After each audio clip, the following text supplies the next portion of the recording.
nadmetanja Vlada podnosi Skupštini prijedlog proračuna za sljedeću godinu najkasnije do 1. studenog tekuće godine za sljedeću fiskalnu godinu.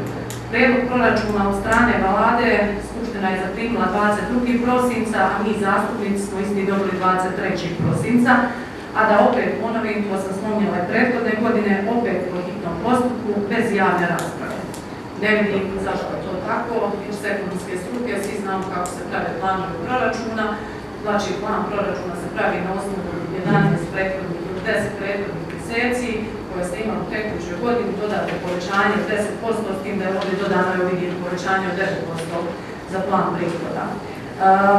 Prije nego što pređem još na amandmane koje sam postavila, komentirati ću malo i ovaj dio rashodovne strane. Imate situaciju da mi svake godine imamo povećanje, rast plaća, odnosno 60% je bilo prethodne, odnosno ove 2021. izdaci za plaće, 62% proračuna ide u 2022. znači za povećanje plaća. Vi znate da bi proračun bio razvojni, znači ne bi smjelo proći ni 50%, znači razvijene zemlje taj dio su smanjile na vrlo malo dio, znači mi imamo, pa nismo, ali trebamo, da čujem kolegu dole da mi govori da nismo razvijena, naravno da nismo, nastavimo li ići ovim tempom, ovakvim povećanjem, ja stajalište ekonomske struke, znači vi ste vjerojatno i kroz otvore, ako imate, a vjerujem da imate, nekoga koji je iz privatnog sektora, nekoga ko zna kako se realni sektor, stvarni sektor, privatni sektor, znači financira, onda znate da je ovih 62% prevelik zalogaj. Pitanje je samo dok ćemo moći ovako. I nije razvojni. Meni je drago, ima tu stvarno super stvari, ima ove porodiljne naknade, što ste rekli, to je odlična stvar, to sam uvijek rekla i to trebamo, jer taj problem što nemamo natalitete, što nam se smanjuje broj rođene djece, odnosno što nam veći dio radnog stanovništva odlazi vani, imat ćemo problem i sa isplatom mirovina, imamo i već, samo možda to svi ne znaju. Druga stvar, kod Ministarstva pravosuđa i uprave vidjela sam da je povećan su tekući prenos i troškovi liječenja i čuvanja zatvorenika. Šta je uzrok povećanja, znači zatvorenika na bolničkom liječenju, jer imamo tu informaciju. Isto tako, ali dobro, evo to ću se osvrnuti kroz amandmane. Na Ministarstvu zdravstva je povećan su tekući prijenosi za jednokratne novčane pomoći, na koji način se isplaćuju inače, kad su u pitanju ove naknade udrugama, tekući prijenosi udrugama, neprofitnim organizacijama, kako se vodi kontrola na što je to taj novac utrošen i koliko je udruga dostavilo, znači izvješća o utrošku sredstava i na što su utrošeni, jel vodimo mi tu evidenciju i evo, to isto ne bi bilo loše da se dostavi u sklopu izvješća, ali evo to mogu i pod točkom kad bude izvješće Vlade o radu. Ono što bi evo sad prešla na konkretno amandmane koje smo, evo ministar HSP dr. Ante Starčević BiH i evo i ja sama, znači napisali i tražili nisu ništa drugo nego što smo predlagali kroz protekli rad i ono kad god predložimo neku inicijativu kaže nam se da su sredstva proračunom za tu godinu već ili namjenski utrošena ili su raspisani natječaji i ne može se ništa promijeniti. Međutim, evo sad imamo priliku da neke stvari možda malo promijenimo, pa ću pročitati te amandmane. Prvi amandman se odnosi na tekuće prijenose za poticaj razvoja gospodarstva u Zapadno-Hercegovačkoj županiji. Ministarstvo je planiralo 500.000 maraka. Mi smo predložili znači, da se dio 250.000 maraka prebaci na tekuće prijenose za žene u poduzetništvu, financiranje obrta i mikropoduzeća. Ti poticaji bi bili znači, samo mikropoduzećima i obrtima kojima su osnivači vlasnice žene, kako bi se što veći broj žena uključio u poduzetništvo, a time bi se otvorila nova radna mjesta, samim time razvoj gospodarstva. Drugi dio odnosi se na Ministarstvo branitelja, odnosno za dodjelu egzistencijalne naknade suprugama umrlih branitelja. Vidjela sam da ste ministar planirali povećanje i čestitam na tom povećanju, ali evo, pošto smo mi, kao što sam već i na prethodnoj sjednici pričala o tom, ne znam jeste li uspjeli vidjeti ništa po tom pitanju, ali ne bi bilo loše znači, da se dodijeli egzistencijalna naknada udovicama umrlih branitelja koji, znači, čije supruge nemaju nikakvih primanja, po našim saznanjima nema puno osoba, znači mi smo ovdje čak planirali 50.000, znači umanjiti sa ovog tekućeg prijenosa 614.200 sa 1.000.000 maraka, smanjiti 50.000 i da se isplate, znači, te egzistencijalne naknade suprugama umrlih branitelja. Po našim saznanjima mislimo da taj iznos ne bi ni bio 50.000, ali evo nekako smo okvirno stavili tu cifru. Naravno, to mislim da ne bi bio velik trošak na proračun županije, a ovim osobama sigurno bi bilo od velike pomoći. Dalje, amandman 3. Tekući prijenos za udruge vlada. U 2020. godini, znači, nije bilo tog iznosa, u 2021. planirano je bilo što potrošeno 60.000 maraka, isto toliko je planirano i za 2022. godinu. Mi smo, znači, predložili da se dio 40.000 maraka skine sa svih udruga i da vlada dodijeli tekuće prijenose stipendije studentima, pošto vidimo da u našem proračunu županije, znači, nemamo uopće tu stavku. 40.000 isto nije neka značajna suma na ovoliki proračun i ovime bismo po 10 studenata iz svakog grada općine izdvojili po 100 maraka mjesečno, što za 10 mjeseci čini iznos od 1.000 maraka po svakom studentu, te bi se na taj način 40 studenata pomoglo stipendiranje, odnosno školovanje mladih ljudi po 10 iz svakog grada, odnosno općine.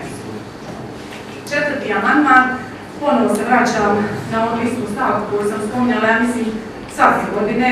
Znači, radi se o tekućim prijenosima za zaštitu okoliša u iznosu 900.000. Vidjela sam da i u izvješću od vlade ne piše točno na što su utrošena ta sredstva, pa smo predložili da se taj iznos umanji za 450.000, te da se napravi tekući prijenos za zaštitu okoliša i izgradnja reciklažnog dvorišta.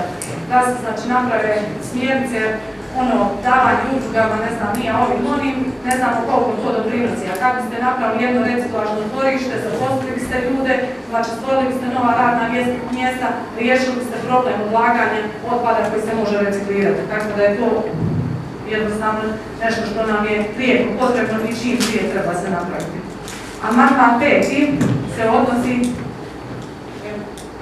ja se ispričavam, skraćujem se, tekući prijenos iz jednokratne novčane pomoći, vidjela sam da su povećani na 120.000, to je dobro, ali evo mi smo tih 20.000 s te stavke stavili na tekuće prijenose za naknadu za majke 4 i više djece. To je ono što smo, evo, i do sad predlagali, a evo sad tražimo i kroz proračun. I vidjela sam isto tako da su tekući prijenosi za šport, to je amandman 6. Da evo skratim, Ministarstvo obrazovanja, znanosti, kulture i športa, planirano je povećanje od 150.000 na 800.000, mi bismo, znači, tu stavku spustili na 50.000 maraka, te bismo to preusmjerili na tekući prijenos za naknadu za predškolski odgoj i obrazovanje, tih 50.000 maraka, da se raspodijeli, znači, naknadni iznos na vrtiće u Zapadno-hercegovačkoj županiji, jer nije nikako to planirano ovim proračunom, te da se ovim sredstvima se financira boravak djece, roditelja koji u vrtićima imaju dvoje više djece, ili se mogu utvrditi neki drugi kriteriji koji ministarstvo bude smatralo relevantnim. Hvala. Zahvaljujem zastupnici Bogovići. Kako ste već napravili? Vlada je razmatrala 6 amandmana koje su podnijeli zastupnici kluba Ante Starčević, KSP dr. Ante Starčević, pa evo da se redom u ime vlade i očite. Prvi amandman, prijedlog je da se s tekućih prijenosa za poticanje razvoja gospodarstva izdvoje određena sredstva, odnosno da se predviđena sredstva prepolove i da se tekući prijenosi da se predvide dodijeliti za tekuće prijenose za žene u poduzetništvu i financiranje obrta i mikropoduzeća. Napominjem da ove godine uz tekuće prijenose poticaja gospodarstva predviđaju se i tekući prijenosi za obrte. Dakle, ove godine imamo uključene i obrte i da ova predviđena sredstva od 500.000 maraka nisu rezervirana niti za muške poduzetnike i obrtnike, niti za ženske. Dakle, na sva sredstva može aplicirati bilo koji obrtnik, bez obzira na njegovu spolnu ili bilo koju drugu pripadnost. Evo iz tih razloga Vlada ne prihvaća ovaj amandman. Amandman broj 2. Predviđa se da se iz tekućih prinosa braniteljima dio sredstava, to je 50.000 maraka, odvoji i dodijeli za ekstencijalnu naknadu suprugama umrlih branitelja. Podsjećam da u godini 2020 je već planirano podizanje do sadašnjih 400.000 maraka, povećanje od 200.000 maraka. I oni su predviđeni supružnicima umrlih branitelja. Znači, ovaj amandman je suvišan i kao takav neprihvatljiv. Amandman 3. Tekući prijenos za udruge. Predlaže se da se dio predviđenih sredstava predvidi kao tekući prijenos za stipendiju studenta. Povećanje za ovoga prijenosa za udruge na 60.000 maraka je predviđeno zbog toga što Caritas planira raditi i već je poduzeo neke aktivnosti izgradnji centra za demenciju, ako se ne varam, negdje u Grudama. I u dogovoru sa rukovodstvom Caritasa mi smo predvidjeli neki iznos Caritasu na ime plaća ili subvencija plaća ljudima koji će raditi u tom centru. A što se tiče odvajanja ovog, kako bih rekao, dosta skromno predloženog odvajanja za stipendije studentima, kako da kažem, bilo bi dobro čuti evo kako vi mislite izdvojiti tih 10 studenta u jednom gradu ili općini koje bismo stipendirali i kakve bi bile obveze njihove, odnosno onoga koji stipendira nakon završetka studija i koje bi to bila zvanja, odnosno studiji koje će se... Puno toga ne bi bilo loše da napravite neke kriterije u tom smislu, a samo ću spomenuti da mi imamo već pomoć studentima, mjesečnu pomoć svima koji stanuju, koji dobiju centar, studentski centar, odnosno dom, negdje od 198 maraka do sada, njih oko 100, a kao i u slučaju ovih centara gdje su smješteni naši štićenici, i tu se nešto cijena povećava, pa to već za sljedeću godinu će iznositi negdje oko 215 maraka po svakom studentu. Dakle, ovaj amandman Vlada nije prihvaća. Amandman 4. Riječ je o tekućim prijenosima za zaštitu okoliša Ministarstva prostornog uređenja, graditeljstva i zaštite okoliša. Predlaže se dakle, da se dio predviđenih sredstava izdvoji za zaštitu okoliša i izgradnja reciklažnih dvorišta. Dakle, program ministarstva definira, ne isključuje izgradnju reciklažnih dvorišta i nemamo mi potrebe posebno sredstva za to izdvajati. Amandman se kao takav ne prihvaća. Amandman 5. Tekući prenosi za jednokratne novčane pomoći Ministarstva zdravstva, rada i socijalne skrbi. Predlaže se dakle 20.000 za prijenos za naknadu za majke 4 i više djece. Mi smo ove godine dakle predvidjeli povećanje davanja centrima za socijalni rad sa 150 do sadašnjih do 3500 km svim centrima u našoj županiji i tu je to povećanje koje se radi. A što se tiče naknada za majke 4 i više djece, pa i ovdje ste dosta skromni za tih 20.000 maraka koje vi predlažete. Ja ću vam samo reći da Vlada radi jedan plan demografskog oporavka naše županije i u tom smislu planiramo dodijeliti, pa to ćemo u prvom kvartalu sljedeće godine precizirati i znati više o tome, dodatne pomoći obiteljima, odnosno roditeljima sa 3 i više djece. I te pomoći neće biti ograničene na godinu dana, nego najmanje na 5 godina.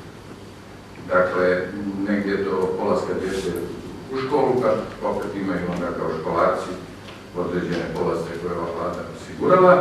Evo, to vam govorim da eventualno možete neku inicijativu u tom smislu na sljedeće. Na kojem je dobro.